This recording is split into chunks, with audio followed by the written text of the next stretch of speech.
ბოლომდე იყო. Ყველაზე მნიშვნელოვანი შეკითხვა ალბათ არის ის, როგორ არის საერთოდ შესაძლებელი ესეთი რამ, როგორ არის შესაძლებელი, რომ ადამიანს მოიქცე აბსოლუტურად არაადამიანურად, რა განაპირობებს აბსოლუტურ დაუნდობლობას. და თუ ამ ყველაფერს შევხედავთ დიდ დროში, ფართო კონტექსტში, მაგრამ ფართო კონტექსტი სრულიადად არ ნიშნავს გადღაბნას და სულაც არ ნიშნავს დამშვიდებას იმით, რომ აი სხვა დროსაც ხდებოდა პირიქით ყველაზე უფრო ამ შემთხვევაში ნებისმიერი მორალური სიტუაციისთვის მნიშვნელოვანი არის სწორედ ის, რომ როგორ გამუდმებით ბრუნდება ისტორიაში ერთი და იგივე არქეტიპი, რომელსაც შეიძლება უწოდოთ მანკიერი წრე ბოროტების და დაუნდობლობის. კერძოდ რა? როგორ არის შესაძლებელი, რომ მეორე ადამიანი, სხვა ადამიანი იყოს აბსოლუტურად არაფერი? მხოლოდ და მხოლოდ იმ შემთხვევაში, თუ შენ გრძნობ, რომ მასზე ხარ აბსოლუტურად აღმატებული, თუ შენ გაქვს პროგრესისა და ავანგარდულობის საოცარი განცდა. და სხვათა შორის, ძალიან საინტერესოა, რომ პოლიტიკურ კონტექსტში სიტყვა ავანგარდი ეხმარა სწორედ ლენინმა, როდესაც ბოლშევიკურ პარტიას უწოდა ავანგარდი. ავანგარდი სოციალ-დემოკრატიული მოძრაობის. და სწორედ მაშინ, როდესაც ბოლშევიკებმა ჩათვალეს, რომ ისინი არიან ავანგარდში, რომ ისინი განასახიერებენ პროგრესს, რომ ისინი კალაპოტს უძლიან ისტორიას, რომ ისინი იწყებენ ახალ ისტორიას, რომ ისინი ამთავრებენ წარსულის გადმონაშთებს, რომ ანადგურებენ წარსულის გადმონაშთებს და წარსულს გადმონაშთებს როგორც კლასს. აი სწორედ მაშინ გაჩნდა ის საოცარი დაუნდობლობა, ძალადობა სოციალურ სივრცეში, პოლიტიკურ სივრცეში, რასაც ჩვენ უწოდებთ ბოლშევიკურ ტერორს, რასაც თვითონ ისინი უწოდებდნენ წითელ ტერორს, რაც შემდეგ გარდაისახა სტალინურ 37 წელში, რომელიც შემდეგ უკვე უფრო მოგვიანებით ხრუშჩოვის პერიოდში მოbrunდა თბილისისა და ნოვოჩერკასკის ტრაგედიებით და რომელიც აი ახლახან ჩვენს თვალწინ მოგვიბრუნდა იმითი, რასაც შეიძლება უწოდოთ ქართული გულაგი. ჩვენი მდგომარეობა არის გულაგის შემდგომი მდგომარეობა. ოღონდ ამ შემთხვევაში და გარკვეული აზრით შეიძლება ვთქვათ, რომ ეს არის ჩვენი 37 წელი, ოღონდ ამ შემთხვევაში ჩვენ ამ გულაგს და ამ 37 წელს წერს ვეღარ დავაუბრალებთ. ვეღარ დავაუბრალებთ რუსეთს, განსხვავებით 20-იანი და 30-იანი წლებისაგან, როდესაც შეგვიძლია გვეთქვა, რომ აი 20-იან წლებში, 30-იან წლებში, 40-იან წლებში ქართული ინტელიგენცია, ქართული გლეხობა, ქართული სამღვდელოება გაანადგურეს რუსებმა, ბოლშევიკებმა, რომელიც შემოვიდნენ რუსეთიდან.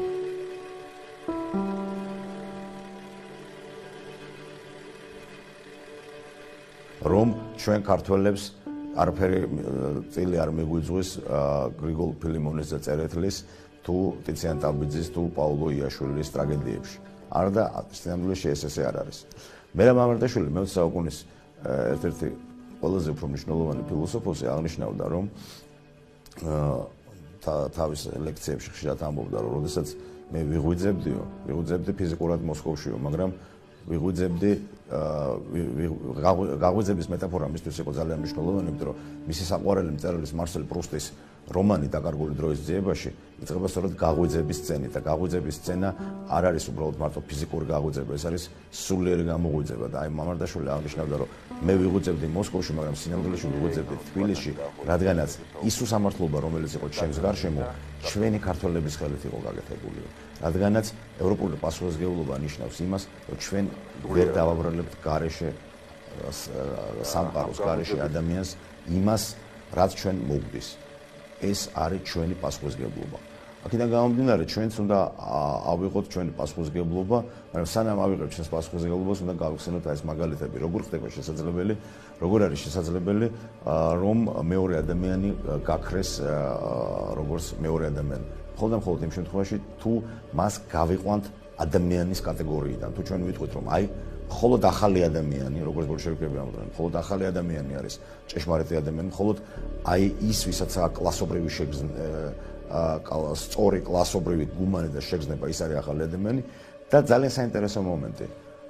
პირველ რიგში მოხდა კრიმინალიზაცია კერძო საკუთრების, პრაქტიკულად აიგრძელა კერძო საკუთრება და სწორედ ამის გამო რომ აიგრძელა კერძო საკუთრება მოხდა მესაკუთრის კრიმინალიზაცია, ანუ კულაკის, გლეხის, რომელიც იყო ორიენტირებული საკუთრებაზე და კულაკი ჩაითვალა კლასად, რომელიც უნდა განადგურდეს.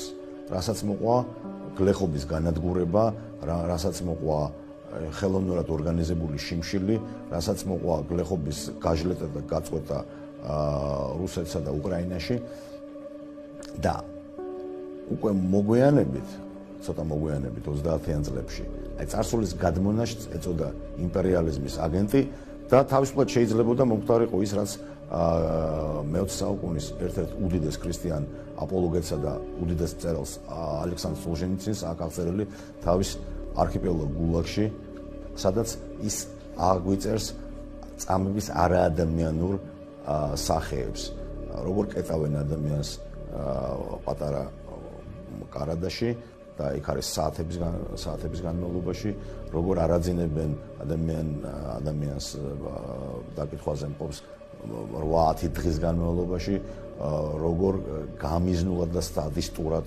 ურტყამენ ერთსა და იმავე დროს, როგორ აწვეთებენ წყლის წვეთს ერთსა და იმავე დროს გარკვეული პერიოდი. ეს ყველაფერი არის აღწერილი. აღწერილი არის ხოთაშორის კიდევ უფრო საშინელი მომენტები, რაზეც მე ლაპარაკი არ მინდა და ნებისმიერ კითხვას შეუძლია წავით კითხოს.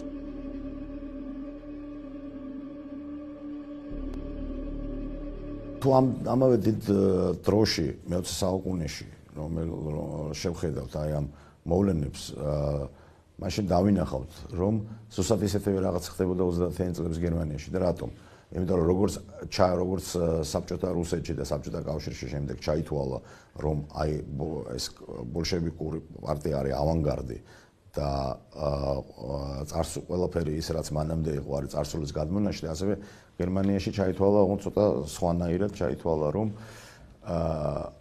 არსებობს უპირატესი რასა, ეს არის ინდოგერმანული რასა, არიული რასა და არსებობს სემიტური რასა, რომელიც გაცილებით უფრო დაბლა დგას.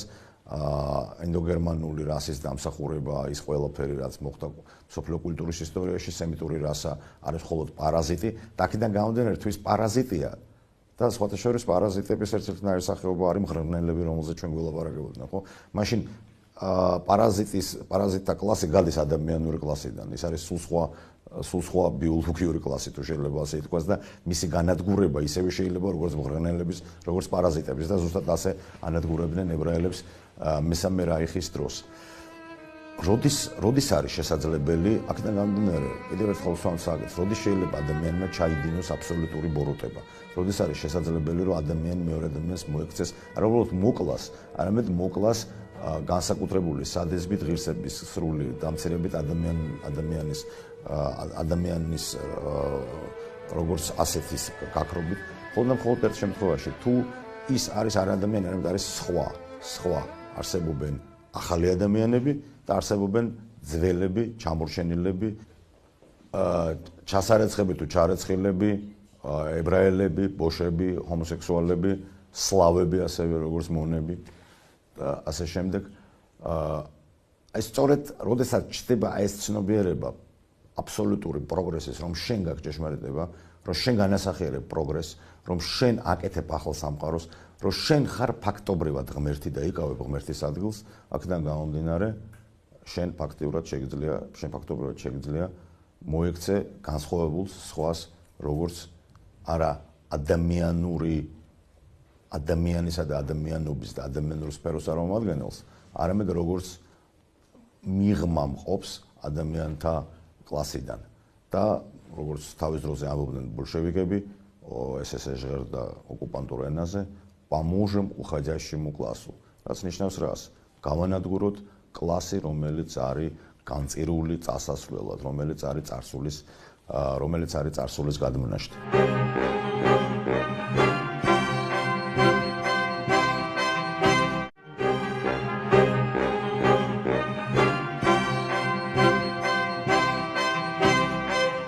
საზოგადოდ, ალბათ ძალიან სიმბოლურია შემდეგი რამ, რომ საზოგადოდ თანამედროვე ევროპული ცივილიზაცია, ევროპული დემოკრატია გარკვეული სიმბოლური აზრით ციხიდან იწყება. 14 ივლისი არის ბასტილიის აღების დღე და ბასტილიის დანგრევის დღეც ამავე დროს ბასტილია დაანგრიეს. აი აქედან იწყება ევროპული დემოკრატია და ძალიან სიმბოლურია რომ სწორედ ჩვენი ქართული სისტემის ნგრევაც მოხდა სწორედ პენიტენციალურ სისტემაში. ციხე შიგნიდან წყდება.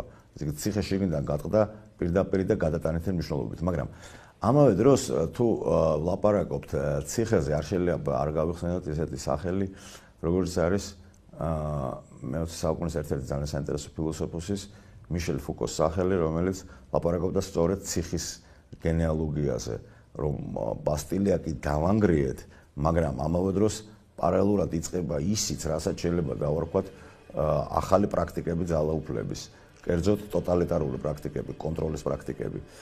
და შეიძლება ითქვას, რომ თუ ამ კუთხით შევხედავთ იმას, რაც ხდებოდა ბოლო 8 წლის განმავლობაში, შეიძლება ითქვას, რომ ჩვენ ქართველებმა რაღაცა გარკვეული ჩვენი წვლილი შევიტანეთ აი ამ ტოტალიტარულ პრაქტიკაში და შევქმნით გარკვეული ესეთი მექანიზმი ჩაკეტილი სისტემის. გასაგებია, რომ ამის შემდეგ რეჟიმი გაქრა, ის რეჟიმი, რომელსაც უკვე შეგვიძლია უწოდოთ, უკვე მართლაც შეგვიძლია უწოდოთ წარსული რეჟიმი, რეჟიმი, რომელიც უკვე ფაქტობრივად აღარ არსებობს, ყველაფერთან ერთად დგება ძალიან მნიშვნელოვანი პრობლემა, საზოგადოების პასუხისმგებლობა ამ ყველაფერს. შეგვიძლია კი ჩვენ თქვათ, რომ ჩვენ არაფერი ვიცოდით, ჩვენ ამაში არ მიგვიღია მონაწილეობა, რომ აქ არ არის ჩვენი პასუხისმგებლობა.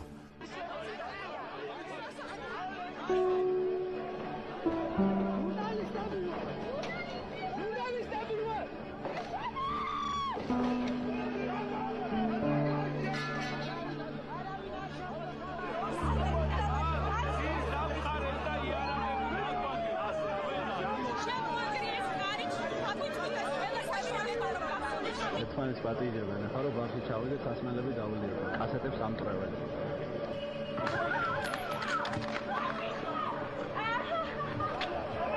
საქართველოს ხელისუფლება კი გახდა იგივე, რაც არის ლუკაშენკოს ბელორუსია. იტყვესობდნენ და დამეტებით გირთავდნენ.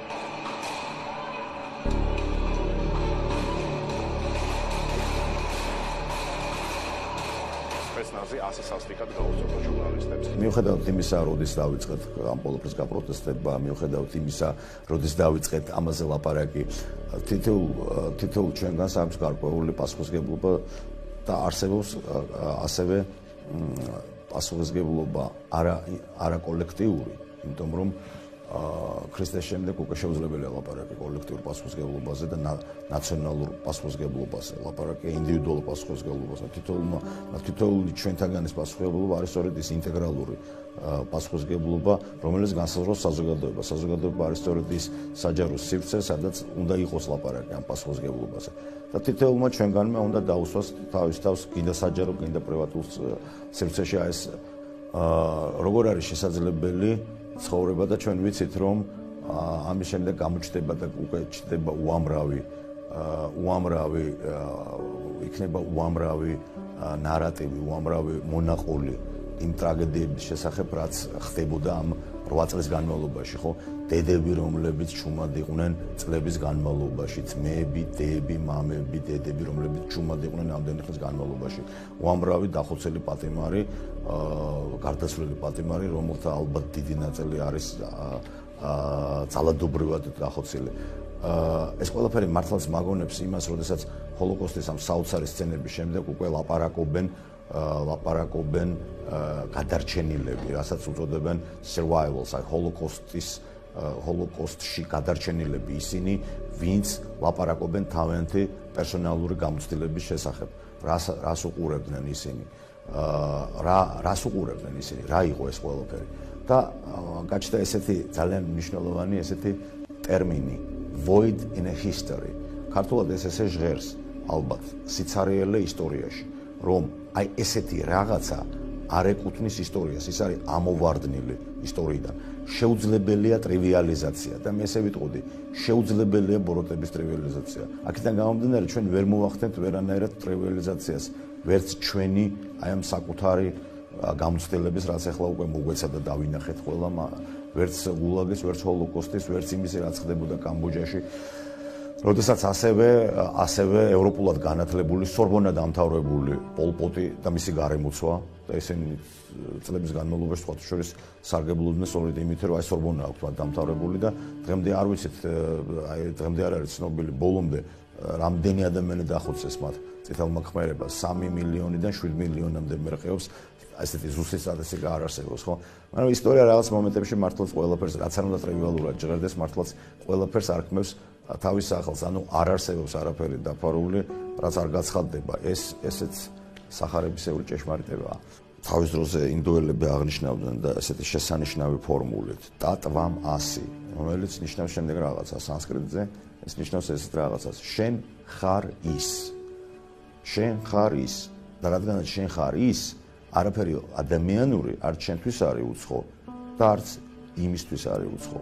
რა თქმა უნდა, დანაშაულს მოსდევს სასჯელი სამართლებრივ სახელმწიფოში. მაგრამ არა ის, რასაც ეწოდება ღირსების აღდა და ადამიანის დეჰუმანიზაცია, ანუ განადამიანება. იმიტომ რომ, როდესაც ჩვენ ამას ჩავდივართ, ამ შემთხვევაში ჩვენც ზუსტად ისეთივე არაადამიანები ხვდებით, როგორიც არის მტრის ხატი ჩვენს გონებასა და აზროვნებაში. შეიძლება თუ არა გულაგის შემდეგ და ჰოლოკოსტის შემდეგ ლექსების წერა. არა მარტო შეიძლება, არამედ აუცილებელიც არის. როდესაც მოკლეს შვედეთის პრემიერ-მინისტრი ულოფ პალმე, რომელიც სახლში ფეხით მიდიოდა თავის მეუღლესთან ერთად, ეს იყო საშინელი შოკი შვედებისათვის და მეორე დღეს, როდესაც გენიალური შვედი კინორეჟისორი და თეატრალური რეჟისორი და მწერალი ინგმარ ბერგმანი მივიდა თავის თეატრში, არავის არ ჰქონდა თავი რეპეტიციის, არც ბერგმანს და ამის მერე უცებ ბერგმანი ამბობს ესეთ ფრაზას. აი, ადამიანს, რომელმაც მოკლა პალმე, უნდა და სწორედ ის, რომ ჩვენ არ გაგვეკეთებინა სპექტაკლი, რომ ჩვენ არ დაგვეწერა ლექსი, რომ ჩვენ არ გვემღერა, რომ ჩვენ არ დაგვეწერა, რომ ჩვენ არ გველაპარაკა, რომ ჩვენ გადაცემა არ გაგვეკეთებინა. მას უნდა და გაეკეთებინა ქაოსი. ის, რასაც 9 წლის განმავლობაში არქმევდნენ სისტემას, სინამდვილეში იყო ქაოსი ფასადური სისტემის სახით. ჩვენ უნდა შევეცადოთ, რომ გულაგის შემდეგ დავწეროთ ლექსები, გადავიღოთ გადაცემები, ვიდღესასწაულოთ, გქონდეს ადამიანური ურთიერთობები, დანაშაულს მოუყვეს სასჯელი და ამასთან დაკავშირებით მე მახსენდება მერაბ მამარდაშვილის სიტყვები, როდესაც ის ლაპარაკობდა ევროპულ პასუხისმგებლობაზე და ლაპარაკობდა შემდეგ რაღაცას, რომ ევროპული პასუხისმგებლობა არის მუდმივი რისკი. ეს არის მუდმივი ძალისხმევა, მუდმივი ძალისხმევა თავისუფლების.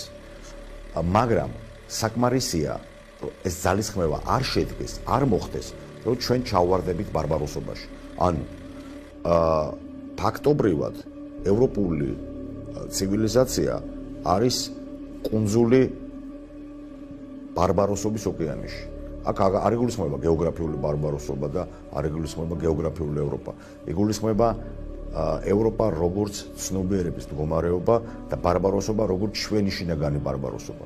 ევროპული ცივილიზაცია სხვა არაფერი არ არის, თუ არა სწორედ აი ამ ბარბაროსობაზე, აი ამ უფსკრულზე მდგარი გარკვეული ციტადელი, სადაც ადამიანი ახორციელებს ძალისხმევას. საკმარისია ეს ძალისხმევა არ განვახორციელოთ, რომ ჩვენ მუდმივად შეიძლება ჩავვარდეთ გვანტანამოში, შეიძლება ჩავვარდეთ ჰოლოკოსტში, შეიძლება ჩავვარდეთ გულაგში და შეიძლება მოგვივიდეს ის რაც მოგვივიდა ჩვენ ქართველებს.